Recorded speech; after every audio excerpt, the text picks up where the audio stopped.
नमस्कार दोस्तों, स्वागत है आपका रिकॉर्ड भारत में। आज की ये वीडियो बहुत ही ज्यादा इंटरेस्टिंग होने वाली है क्योंकि भारत में इस समय सिर्फ राजनीति नहीं चल रही बल्कि महंगाई, पेट्रोल, विदेशी युद्ध, सोशल मीडिया प्रोपेगेंडा और जनता का गुस्सा सब एक साथ उबल रहा है। एक तरफ पीएम मोदी लगातार विदेशी तौर पर जा रहे हैं, वहीं दूसरी तरफ कांग्रेस और विपक्ष उन पर हमला कर रहे हैं।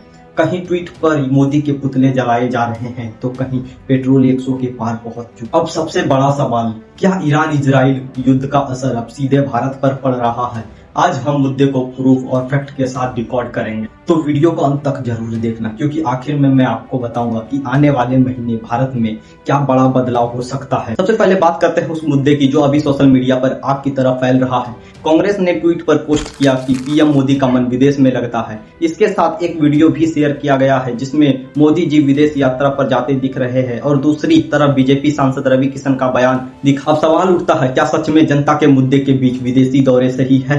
विपक्ष का कहना है कि देश में महंगाई बढ़ रही है, पेट्रोल महंगा हो रहा है, लेकिन विदेश यात्राओं में व्यस्त मोदी जी। वहीं बीजेपी का कहना है कि ये दौरे भारत के लिए इकोनॉमी, डिप्लोमेसी और इन्वेस्टमेंट के लिए जरूरी है। अब सच क्या है? सच ये है कि भारत इस समय ग्लोबल प्रेशर में है। मिडिल ईस्ट क्राइसिस की वजह से ऑयल प्राइस ऊपर जा रहा है और भारत दुनिया का बड़ा ऑयल इंपोर्टर देश है। रिटर्न रिपोर्ट के अनुसार पीएम मोदी ने खुद फ्यूल बचाने, वर्क फ्रॉम होम अपनाने और यूनिवर्सली ट्रेवल कम करने की सलाह दी थी। यानी सरकार भी मान रही है कि इंटरनेशनल क्राइसिस का असर भारत पर पड़ रहा है। सुनते हैं रवि किशन जी के बयान को। देखिए, उनको घूमना है, विदेश यात्रा में उनको आनंद आता है और 10-15 दिन में, एक हफ्ता, 4 दिन में पार्लियामेंट में भी आते हैं, 5 मिनट में चले, उनको घबराहट होती है। तो उनको उनको आज़ाद रहने दो, आज़ाद पंछी। उनको कोई भी बोझा मत दीजिए, उनके सर पे वो टेंशन में आ जाते हैं। अच्छा, उन्होंने खुद को मुक्त किया, वो वो घूमने फिरने वाले एक आज़ाद परिंदा है, उसको आप लोग काहे परेशान करते हैं? उनको आपने सुना कि रवि किशन जी कह रहे हैं कि मोदी को घूमने दीजिए, उसे थोड़ी आज़ादी लेने दीजिए, मतलब कि उसे आज़ाद रहने दीजिए, उसे घूमना फिरना पसंद है, उसके ऊपर टेंशन ना दीजिए। तो आपसे सवाल है कि क्या नरेंद्र मोदी घूमते ही रहेंगे? देश में इतनी बड़ी विपत्ति चल रही है, क्या उसको सुलझाने की कोशिश नहीं करेंगे? जहां नीट का पेपर लीक हो गया वहां पे प्रधानमंत्री मोदी ने उसे विदेशी तौर पर घूमना पसंद आ रहा है। तो अब यहाँ पे एक और भी प्रश्न हो सकता है कि प्रधानमंत्री मोदी विदेशी तौर पर घूमने नहीं बल्कि किसी भी इस ऑयल प्रॉब्लम और क्रूड ऑयल प्रॉब्लम को सुलझाने जा रहे हो, या फिर और भी कोई मीटिंग्स हो, इंपॉर्टेंट मीटिंग जो हमारे देश के लिए फायदेमंद हो सकता है। ये भी हो सकता है कि प्रधानमंत्री मोदी हर बार काम के सिलसिले में ही विदेशी दौर पर जा रहा हो। यहाँ सोशल मीडिया पर एक और चीज़ को बढ़ा चढ़ाकर दिखाया जाता है कि यहाँ पे प्रधानमंत्री मोदी ने हमें मना करा कि विदेश यात्रा मत करो। प्रधानमंत्री मोदी हमें फ्यूल खर्च करने से रोकते हैं, वहीं अपनी खुद के काफिले निकालते हैं और खुद विदेशी तौर पर घूमने चले जाते हैं।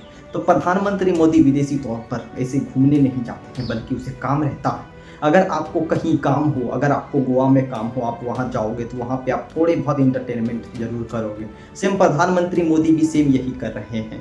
तो अब बात करते हैं सबसे बड़े मुद्दे की, महंगाई और पेट्रोल। कांग्रेस ने एक पोस्ट शेयर किया जिसमें अलग अलग शहरों के पेट्रोल के रेट दिखाई गए हैं।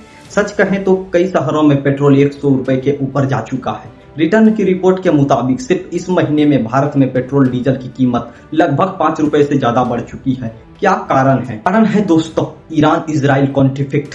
मिडिल ईस्ट में तनाव बढ़ने से क्रूड ऑयल महंगा हो गया है और भारत अपनी जरूरत का बड़ा हिस्सा बाहर से खरीदता है।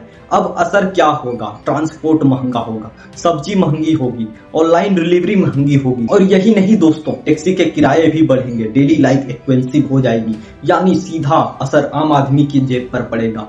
इसी वजह से सोशल मीडिया पर जनता का गुस्सा बढ़ चुका है। अब आते हैं सबसे डेंजरस इंटरनेशनल इशू पर, Iran vs Israel tension. Social media पर कई अकाउंट दावा कर रहे हैं कि वॉर खत्म होने वाली है, तो कुछ कह रहे हैं कि वॉर अभी खत्म नहीं हुई। लेकिन यहाँ सबसे जरूरी बात है, सोशल मीडिया पर हर चीज सच नहीं होती। कई पोस्ट बिना वेरिफिकेशन के वायरल हो जाती है। हाँ, इतना जरूर सच है कि मिडिल ईस्ट टेंशन की वजह से ऑयल मार्केट हिल चुका है और अगर स्टेट ऑफ हॉर्मुज जैसी जगह पर क्राइसिस बढ़ता है तो भारत को सबसे ज्यादा नुकसान हो सकता है क्योंकि भारत का बहुत बड़ा ऑयल सप्लाई रियोट वहीं से गुजरता है। इसका असर क्या हो सकता है? इसका असर पेट्रोल डीजल का शॉर्टेज हो सकता है दोस्तों। एलपीजी क्राइसिस हो सकता है, मतलब कि एलपीजी की भी डिमांड बढ़ सकती है और उसकी भी कमी हो सकती है।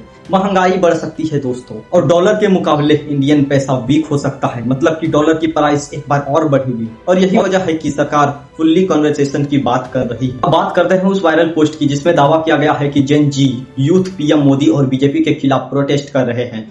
दोस्तों, आज के समय में सोशल मीडिया प्रोपेक्शन बहुत ही ज्यादा पावरफुल हो चुका है, लेकिन जरूरी नहीं कि हर वायरल वीडियो पूरे देश की सोच दिखाता हो। कई बार कुछ क्लिप को बड़ा बनाकर ट्रेंड कराया जाता है। हाँ, ये जरूर सच है कि युवा बेरोजगार, महंगाई और फ्यूचर को लेकर फ्रस्ट्रेटेड है, और पॉलिटिक्स पार्टीज उसी फ्रस्ट्रेशन को अपने नैरेटिव में इस्तेमाल कर रही है। एक तरफ अपोनेंट्स सरकार पर हमला कर रही है, दूसरी तरफ बीजेपी विपक्ष पर मिस इन्फॉर्मेशन फैलाने का आरोप लगा रही है। यानी पूरा politics ecosystem social media war में बदल चुका है। पीएम मोदी ने देशवासियों से फ्यूल बचाने की अपील की है। उन्होंने कहा है कि लोग पब्लिक ट्रांसपोर्ट इस्तेमाल करें और अननेसेसरी फॉरेन ट्रेवल को अवॉइड करें। अपोजिशन इकोनॉमिक प्रेशर का संकेत बता रहा है, और राहुल गांधी पीएम मोदी पर सवाल उठा रहे हैं। उन्होंने इकोनॉमिक क्राइसिस और फॉरेन विजिट को लेकर सरकार पर सवाल उठाए। बीजेपी कह रही है कि विपक्ष सिर्फ पैनिक क्रिएट कर रहा है।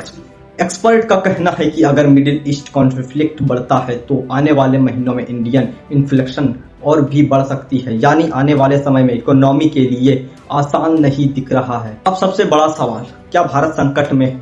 देखिए, भारत अभी भी दुनिया की सबसे बड़ी इकोनॉमी में एक है, लेकिन ग्लोबल वॉर्स और ऑयल इंडिपेंडेंसी और भारत पॉलिटिक्स प्रेशर, ये तीनों चीज मिलकर सिचुएशन को मुश्किल बना रही है।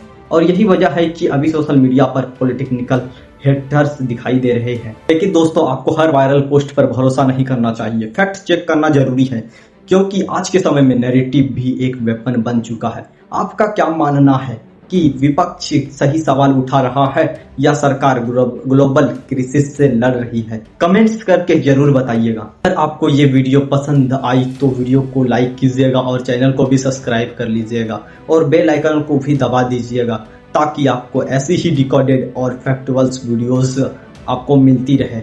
मैं मिलता हूँ अगली वीडियो में। जय हिंद।